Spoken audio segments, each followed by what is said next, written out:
ನಮಸ್ಕಾರ, ನಾನು ನಿಮ್ಮ BR ನಾಯ್ಡು. ಇಂದಿನ ಆರ್ಥಿಕ ವಿಶೇಷಕ್ಕೆ ಸ್ವಾಗತ.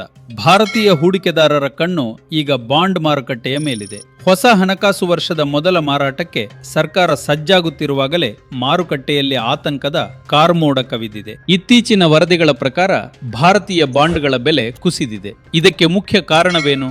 ಇಲ್ಲಿದೆ ಮಾಹಿತಿ. ಈ ಕುಸಿತಕ್ಕೆ ಪ್ರಮುಖ ಕಿಡಿ ಹಚ್ಚಿರುವುದು ಮಧ್ಯಪ್ರಾಚ್ಯದ ಯುದ್ಧದ ಭೀತಿ. ಇರಾನ್ ಮತ್ತು ಇಸ್ರೇಲ್ ನಡುವಿನ ಉದ್ವಿಗ್ನತೆ ಹೆಚ್ಚಾಗುತ್ತಿದ್ದಂತೆ ಜಾಗತಿಕ ಮಾರುಕಟ್ಟೆಯಲ್ಲಿ ಕಚ್ಚಾ ತೈಲದ ಬೆಲೆ ಗಗನಕ್ಕೇರುತ್ತಿದೆ. ಬ್ರೆಂಟ್ ಕ್ರೂಡ್ ತೈಲ ಪ್ರತಿ ಬ್ಯಾರೆಲ್ಗೆ $105 ದಾಟುತ್ತಿರುವುದು ಭಾರತದಂತಹ ಆಮದು ಅವಲಂಬಿತ ದೇಶಕ್ಕೆ ದೊಡ್ಡ ಸವಾಲು. ತೈಲ ಬೆಲೆ ಏರಿಕೆಯಾದರೆ ಹಣದುಬ್ಬರ ಹೆಚ್ಚಾಗುತ್ತದೆ ಎಂಬ ಭೀತಿಯಿಂದ ಹೂಡಿಕೆದಾರರು ಬಾಂಡ್ಗಳಿಂದ ಹಿಂದೆ ಸರಿಯುತ್ತಿದ್ದಾರೆ. ಗಮನಿಸಬೇಕಾದ ಅಂಶವೆಂದರೆ 10 ವರ್ಷಗಳ ಬೆಂಚ್ ಮಾರ್ಕ್ ಬಾಂಡ್ ಇಳುವರಿ ಸತತ 11 ದಿನಗಳಿಂದ ಏರುತ್ತಲೇ ಸಾಗಿದೆ. ಮತ್ತೊಂದೆಡೆ ವಿದೇಶಿ ಹೂಡಿಕೆದಾರರು ಕೂಡ ಭಾರತೀಯ ಮಾರುಕಟ್ಟೆಯಿಂದ ಸುಮಾರು 17,000 ಕೋಟಿ ರೂಪಾಯಿಗೂ ಅಧಿಕ ಹಣವನ್ನ ಹಿಂಪಡೆದಿದ್ದಾರೆ. ಹಾಗಾದ್ರೆ ಸಾಮಾನ್ಯರಾದ ನಮಗೆ ಇದರಿಂದ ಏನು ತೊಂದರೆ? ಸರ್ಕಾರದ ಬಾಂಡ್ ಇಳಿಕೆ ಹೆಚ್ಚಾದರೆ ಸರ್ಕಾರಕ್ಕೆ ಸಾಲ ಪಡೆಯುವ ವೆಚ್ಚ ಹೆಚ್ಚಾಗುತ್ತದೆ. ಇದು ಕಾಲಕ್ರಮೇಣ ಬ್ಯಾಂಕುಗಳ ಬಡ್ಡಿ ದರದ ಮೇಲೆ ಪರಿಣಾಮ ಬೀರಬಹುದು. ಅಂದ್ರೆ ನೀವು ಪಡೆಯುವ ಗೃಹ ಸಾಲ ಅಥವಾ ವಾಹನ ಸಾಲದ ಮೇಲಿನ EMI ಇಳಿಕೆಯಾಗುವ ಸಾಧ್ಯತೆಗಳು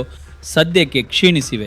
RBI ಅನಿವಾರ್ಯವಾಗಿ ಬಡ್ಡಿ ದರಗಳನ್ನು ಸ್ಥಿರವಾಗಿಡಬೇಕಾದ ಪರಿಸ್ಥಿತಿ ನಿರ್ಮಾಣವಾಗಿದೆ. ಆದರೆ ಇಲ್ಲಿ ಕೇವಲ ಜಾಗತಿಕ ಕಾರಣಗಳಷ್ಟೇ ಇಲ್ಲ. ಕೇಂದ್ರ ಸರ್ಕಾರದ ಮೌನ ಮತ್ತು ದೀರ್ಘಕಾಲೀನ ಇಂಧನ ನೀತಿಯ ವೈಫಲ್ಯಗಳ ಬಗ್ಗೆಯೂ ಮಾರುಕಟ್ಟೆಯಲ್ಲಿ ಟೀಕೆಗಳು ಕೇಳಿಬರುತ್ತಿವೆ. ಆರ್ಥಿಕ ತಜ್ಞರ ಪ್ರಕಾರ ಸರ್ಕಾರವು ಹೂಡಿಕೆದಾರರಲ್ಲಿ ಆತ್ಮವಿಶ್ವಾಸ ತುಂಬಲು ತಕ್ಷಣವೇ ಮಧ್ಯಪ್ರವೇಶಿಸುವುದು ಅಗತ್ಯವಾಗಿದೆ. ಒಟ್ಟಿನಲ್ಲಿ ಮುಂದಿನ ದಿನಗಳಲ್ಲಿ ತೈಲ ಬೆಲೆ ಏರಿಕೆ ಸ್ಥಗಿತಗೊಂಡರೆ ಮಾತ್ರ ಮಾರುಕಟ್ಟೆ ಚೇತರಿಸಿಕೊಳ್ಳ ಅಲ್ಲಿಯವರೆಗೆ ಹೂಡಿಕೆದಾರರು ಕಾದು ನೋಡುವ ತಂತ್ರಕ್ಕೆ ಶರಣಾಗಿದ್ದಾರೆ.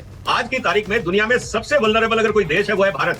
ये महीना पिछले महीने से ज्यादा खतरनाक होगा. चाइना हमसे बड़ा है. 84% चाइना का एनर्जी सिक्योरिटी है. ಕೇಂದ್ರ ಸರ್ಕಾರ ತಕ್ಷಣ ಮಧ್ಯಪ್ರವೇಶಿಸಿ ಹೂಡಿಕೆದಾರರಲ್ಲಿ ಆತ್ಮವಿಶ್ವಾಸ ತುಂಬದಿದ್ದರೆ ಭಾರತೀಯ ಆರ್ಥಿಕತೆ ಮತ್ತಷ್ಟು ಸಂಕಷ್ಟಕ್ಕೆ ಸಿಲುಕುವ ಸಾಧ್ಯತೆ ಇದೆ. ಆದರೆ ಕೇಂದ್ರದ ಪ್ರತಿಕ್ರಿಯೆ ಹೇಗಿದೆ ನಿಮ್ಗೆಲ್ಲ ಗೊತ್ತೇ ಇದೆ. ಧನ್ಯವಾದಗಳು. ಜೈ ಹಿಂದ್, ಜೈ ಕರ್ನಾಟಕ.